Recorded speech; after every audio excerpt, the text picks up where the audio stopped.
Yung drummer na wala sa context, pumalo.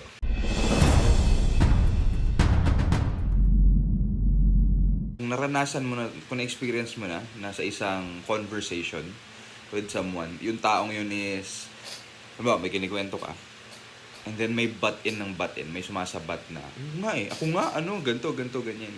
Kinikwento sarili, and then, minsan wala pa sa context. I don't want you to be that kind of drummer, because it happens, and it only happens when you do not listen to ano yung context ng conversation. As drummers, let's practice what I call as response and play. Ibig sabihin, you respond to what you hear. You respond, ano ba nangyayari sa music, ano nangyayari sa banda. And you play to that response. That's actually active listening. Try mo yun. Musician na merong active listening. Mas maganda yung magiging output ng music.